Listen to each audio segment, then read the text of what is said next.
It's me, Renee. I'm back. And on Monday, Disney turned 100 years. It's been 100 years since the Disney company got started. So, yeah, of course, I'm going to do a video surrounding that. I've done videos before about Disney and my love for it, but hey, can never talk too much about a good thing. And I believe what I'm going to talk about here is kind of, yeah, it's kind of new in some ways at least. So, yeah. Um, so basically, as you can see from the title, this is basically me talking about my Disney hopes, kind of things that I hope will happen. I suppose somewhat in collaboration with the anniversary, though I suppose it's October now, so like if a lot of these things will happen, I suppose they could happen before the end of the year. But like, yeah, I suppose if this happens next year, also cool. So firstly, I kind of want more clothes with Disney quotes on them. Okay, to be precise, for adults, because yeah, I'm an adult and I still love Disney, and there's quite a lot of Disney quotes that you can kind of want to think about all the time, not just as a kid. Uh, I suppose yes, you can actually buy like clothes and then like have people have make whatever quote you want on it, and that's possible. But kind of, I suppose I bought some official merch, like from Disney stores and stuff. And I feel like they have like very comfortable clothes. Like, I mean, it's a good quality to it. So yeah, I kind of want official things. And blah blah blah blah. I don't really know what.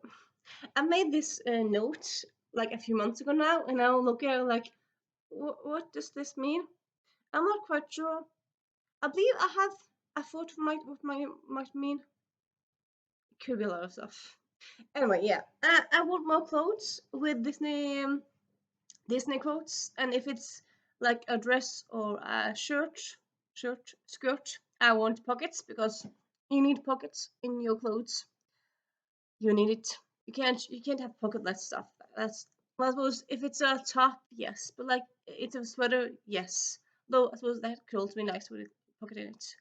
But if it's a pants or dress, pocket is mandatory. So yeah. And yeah, as I said, I jotted down some stuff, some names here of some movies. I believe what I want is because yeah, I didn't write more than like just um these titles. So yeah, now looking back at it, it's like what did I think? But I believe I suppose I do kind of want like just more stuff with them.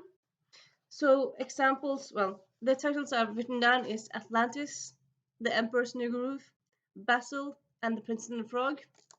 And so I actually haven't actually been to a Disney store that often because yeah, there's some reason that Disney stores can't be in places with where they have less than so and so population, and so the whole of Norway does not have a Disney store.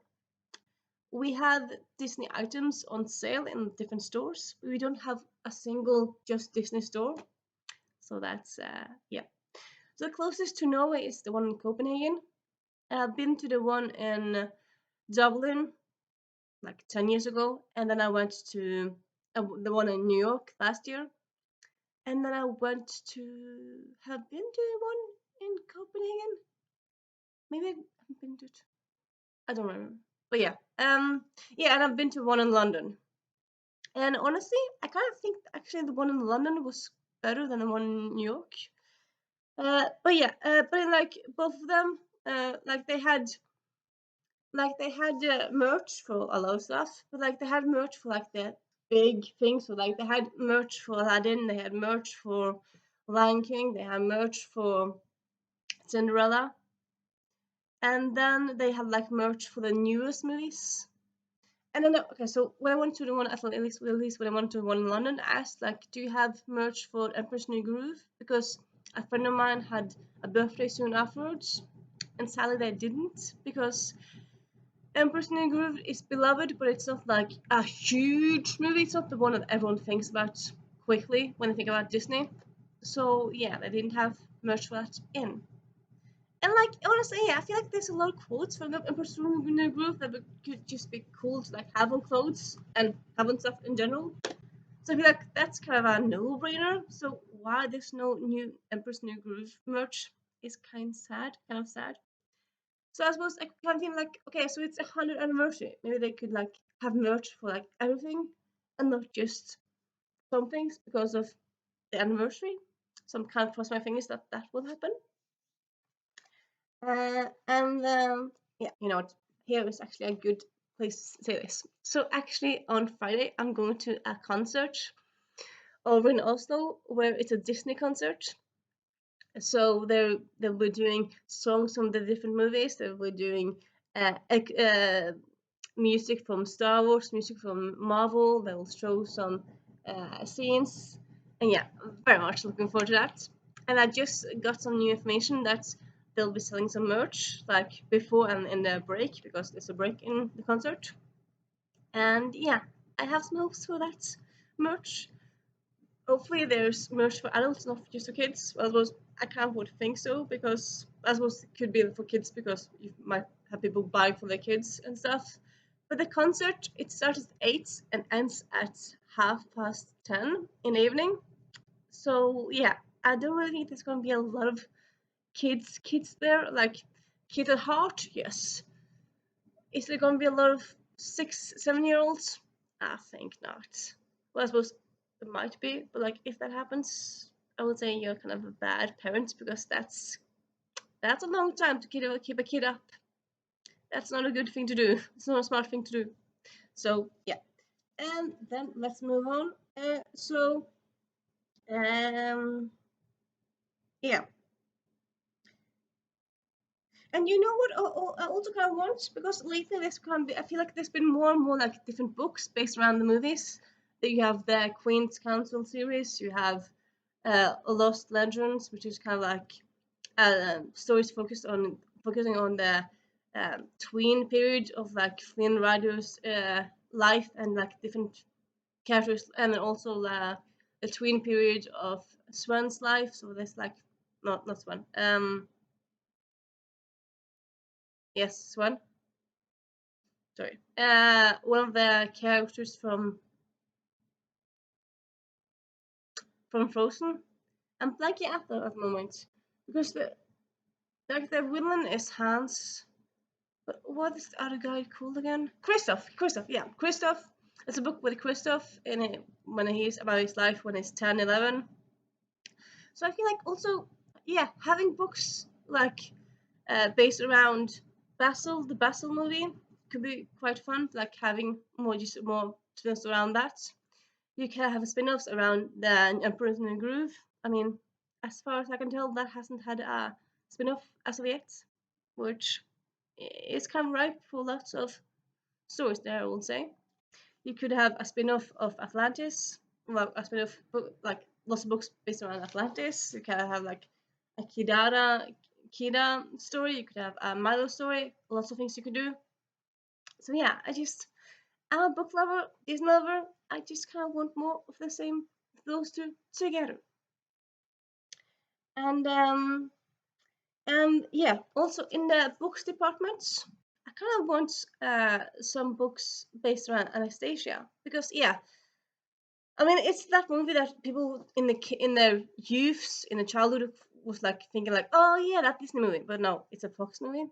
But now that Disney bought Fox, Anastasia is also a Disney princess. I mean, by default, like by not by design, like by yeah after the fault because I mean Disney has owns Fox and Fox is Anastasia. So yeah, so having an Anastasia book I think would just quite be fun. Like having a Queen's Council Anastasia story or like a Anastasia story set. Yeah, spin-off time or something. I think quite fun. And blah blah blah blah blah. And yeah, I talked about this before. Like one of my absolute favorite movies of all time is the movie from 97, 98. Yeah, movie from the 90s, Ever After. It's a Cinderella story with Drew Barrymore, which yeah has a bit of bad taste in the mouth now because of the scabbing and stuff. But like yeah, the movie itself it's just amazing. It's one of at least for me those all-time perfect movies. Um, and I love that movie. I don't want a sequel to it, but I won't be against those scriptwriters writing a spin-off where like, they could have like they could have Danielle's daughter or they could have Danielle's granddaughter and their story. They could have yeah someone who works in the at the court and their story. Like I feel like you can do a lot of like if you had like the same setting but like just different characters and then you can have like uh references and stuff to Danielle. I think that would be cool, but you wouldn't really need to have them in the movie, but just kind of like a same stylish story. I feel like it would just be so fun.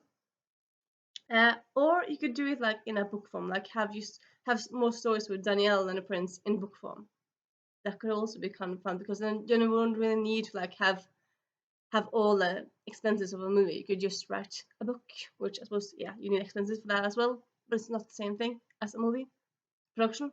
So yeah, blah blah blah blah blah, and yeah, I talk about this sometimes. I don't feel like I talk about so much, but yeah, I was supposed to last like 5, 8 years of becoming more and more a gamer. I'm not like a gamer. That sounds weird. Okay, I'm not a traditional gamer. Traditional gamer. That's I think I'm against that. I don't play video games or computer games. I play board games like Ticket to Ride, like Settlers of Catan, or those kinds of stuff. Like I don't really Monopoly. I feel like it's kind of boring, but I kind of like yeah, I like games that have a bit more to them. I don't really like games that's like very long, but like games that you can play over an hour, 2 hours. I really enjoy those. And I kind of, I suppose, slightly because like Monopoly and Clue has like so many different versions. You have Monopoly with Friends, Monopoly with Queen, lots of different versions. And I feel like, couldn't you kind of have more versions with Ticket to Ride? Because I feel like you could easily do like Ticket to Ride just kind of Ticket to Ride different destinations within Disney, or you could do like Ticket to Ride the Princess and the Frog, where you can have like one stretch will be between the bayou and this town, and then you would have like Tiana's place and Lottie's place, and like you can easily do like yeah locations within the story with Ticket to Ride, and yeah, I would buy that. I would definitely buy that. I feel like that would be quite fun with it. In addition to that, I feel like yeah, I kind of want more Disney-based games. I mean, I know there's some out there. I suppose yeah, it's not like there's few of them, but well, I won't say there's that many.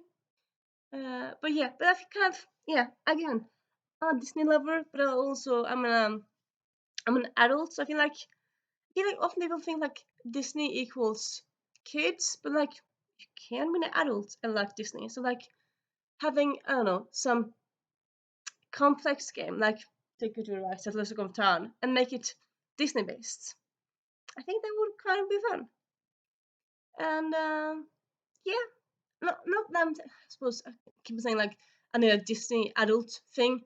I'm not saying that I kind of want Disney with like Cards Against Humanity, though I know that exists. And I don't know how I feel about that. I feel like yeah, just kind of more games for I suppose games for the teen and the adult. That's kind of so I suppose like games that are not for kids but are Disney based. I think that would be fun. I think you have a market for it there really. I feel like you do. You could do like quotes based and drawings. You can have like yeah, you can have like Pictionary with Disney. Maybe that happens. I don't know. I don't have control over what exists and what doesn't exist. I haven't gone that deep into it. But yeah. And then of course, lastly, but not least, as always, I'm gonna do my just kind of begging English of like Hollywood, like yeah, just me kind of throwing into the universe that like because I feel like every time you post something online and it's public, everyone can see it. And you have heard like sometimes about like this and this actor and this um director being on those and those boards. Like for example, James Gunn, he's on Twitter all the time, so like he sees what fans talks about and stuff. I feel like maybe if someone who's like, yeah, if someone who's writing for Disney or someone who's interiming for Disney or something like that sees this, maybe they'll get some ideas. And I wouldn't mind just like take this idea of books to adapt for Disney. So first we have Stonebrook Heiress by Daniel Owen Jones. So this is it's an adult story. It's a British Jones adult story. It's a story about adults. It's not like an adult story with like lots of violence and stuff, but yeah. So this one would be more like, and it's also it's set in Birmingham in England, and I suppose yeah. I mean sometimes when they adapt stuff, they move the setting, but I feel like why do you do that? I mean, if the book was successful, why would you need to change the setting in the movie? I mean, people from all over have watched and loved Notting Hill and Love Actually and Bridget Jones, and they're all set in England. Things doesn't have to be set in New York for people to love it. So I feel like, keep the setting, but also, I suppose it's always going to be some changes when you adapt something, but please keep it mostly as it is. I feel like you can because it's not like a huge story. It's a story of like, under 300 pages. Uh, but yeah, it's I suppose you might be like, what's this book about? So think Legally Blonde, uh, but set in the insurance business, kind of in a way. Because okay, so the main character who's an heiress, that's kind of in the title, Stonebrook Heiress. And pretty soon in the book, she's broke because issues, and then there's a mystery of something that happened. She kind of has to solve it, but she also she becomes broke, so she has to like stand on her own feet for a while. And it's a very very funny book. It's full of heart, and a great love story as well. It's very nice in there, and I would say also it kind of gives me Sophie Kinsella vibes. Though Sophie Kinsella has been adapted twice, but at least once, and that hasn't been done well. But like, I'm a really optimist. And also, yes, I feel like right now maybe you think like, isn't that much British-based things on Disney Plus? Because I suppose I'm saying like Disney adapt stuff. I suppose if you do this as like a big movie, cool. But I feel like maybe I'm mainly talking to Disney Plus people now because I feel like Disney Plus needs all needs, but like it's kind of fun if Disney Plus has lots of new content often. So adaptation is a good way to go. And Stonebrook Heiress. I mean, you don't really have a lot of British things. I feel like on Disney Plus, or like you don't really associate Disney that much with British or Britland, uh, Britain. But at the same time, I mean, they can do what they want, and also they have Extraordinary, which is on Disney Plus, and that's original Disney Plus content. It's set in London, and it's just I love that series so much. So like because of that, I kind of feel like you know what, I'm gonna include this English-based story in this part of the video. So yeah. Then we have the Shambling Guide to New York City. This is Buffy, but like for adults. And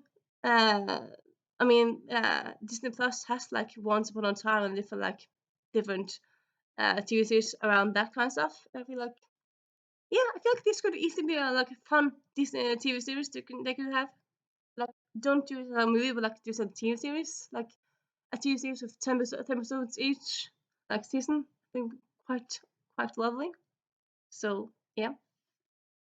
And then we have Curse of the Spectre Queen, which this is actually published by the Disney company. So they already have some ties with the author and stuff. And this has been described as Indiana Jones, but like with a female main character. And yeah, that's true. And also like for teens, because the main character is, well, main character is 17, I would say, in the first book. 17, 16. I think it's 17. Yeah. Uh, it's swashbuckling. It's a kind of myth based, but kind of like more like swashbuckling ish. And yeah, I feel like, yeah, I mean, instead of doing like a reboot of like rebooting Indiana Jones with like uh, a female version, or doing like Indiana Jones but like Indiana Jones' great granddaughter, you could just take similar stories and adapt those. Because yeah, there's not really like there's gonna be a lack of Indiana Jones ish stories out there. There's not. I mean, there's quite a lot of them out there, and this one being one of them. Highly recommend the story, and think it would be very fun and adapted. Really. Then we have, as I talked about before, really, the Queen's Council, which is a story. It's a series by Disney, and it's based off the Disney movies, but it's sequels and the books. They kind of take the stories in a more historical context. But I feel like since it's based around movies and it's based off the movies, I feel like it's kind of like a no-brainer. Like, I suppose, yeah, it would be fun if you did an animated and like have the old cast back to animate to voice the stories, the actor cast. If not, you could do like I feel like you can easily do like a live action story of these. And yeah, and also yeah, since they're so like I would say they're both more historical based and magical based. So yeah, I could think you can make fun movies for that really. And then we have Geekerella by Ashley Poston. And yeah, this, as you can might have guessed, it's a retelling of uh, uh, I'm blacking out. A retelling of Cinderella, but it's set in a geek world. It's set at a Comic Con, and yeah, this one came out like now 10 years ago or so at least, and it's just one of my all-time favorite books, and it's contemporary. I mean, it's set around a con, so you need money for like costumes and stuff. But yeah, I wouldn't say that needs to be that expensive. And yeah, like why this not hasn't been adapted yet? I don't know. It's weird. It's quite weird. Also, actually, when I think about it, Ashley Poston actually also has a reimagining of Anastasia, but instead in space. I think like that could also quite be fun to like see adapted. So that one as well. And then we have A Wizard's Guide to Defensive Baking by T. Kingfisher. Yeah, it's. I mean, it's. This is not based on like any uh, fairy tale in itself, but it's kind of fairy tale-esque. I would say it's cozy-ish. Some people call this cozy. I wouldn't say it's like direct cozy fantasy because the villain is like, oh. But I suppose maybe if you adapt this, I feel like this could maybe be like a modern classic of like Hocus Pocus type, because I feel like Hocus Pocus, it's scary, but it's like it's like it's scary in a way like if you're 9, 10, you're scared. If you're 5, you're way too young to see it. But like, yeah, I would say like this is like for tweens. It can make them quite scared, and I suppose also people older than that, because I was kind of scared when I read this book as well, and I'm above the tween age, so yeah. And then we have Truly Madly Royally, which is a story all about it's kind of like a Hallmark romance, but it's for teens, so it's like a Hallmark royal romance, but for teens, and it's an African American love interest, main character. That means a prince, and yeah, it's quite lovely and fluffy, taking place during summer. And I feel like, yeah, it's an easy book to adapt. And yeah, again, I don't know why it hasn't been adapted. It is weird. I feel like it's quite weird, really. So yeah, hopefully it gets adapted soon. And by Disney, I think that will be quite fun. Then you have Hexed by Julia Tufts. This is also actually set in England. But I suppose if you tell someone else, it could be fine. But I feel like also, I mean, people like books set in England or things set in England. So why? Yeah, that's a bit tiny bit. But yeah, why do people change settings in adaptations? weird. I feel like it's weird. Anywho, this teens having magical powers, but also fighting feminism and misogyny. I feel like it's just kind of maybe honestly kind of like a modern Hollywood Halloween classic. I feel like this could be that because there's some scary elements to it, but it's not that scary. It's more like fun power things to it, and yeah. And then we have last but not least, Valkyrie Rising by Enid Poulton. This is a story about, as you might have guessed, Valkyries. It's a standalone book, so you won't really need to like do like set up several movies and stuff. I suppose if you did this as like a two series thing, so like expand on it, that could be fun as well. And I kind of feel like yeah, I feel like there's not that much like movies around Norse mythology. There's some, but like there's very much more of like the Romance mythology, and I feel like, and this is set in modern day Norway also. It's set during summer. You might not guess it because of the fog, but it is. And I feel like, yeah, again, this could be a quite cute, fun, nice movie, really, for Disney.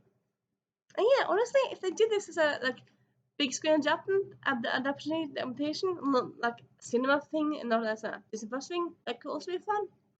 But if you do this as a Disney Plus thing, yes, also fun. And yeah, that's is my video for today. I hope you enjoyed it, and yeah, I probably will do a little video next week about my trip and my concert and stuff. And yeah, bye.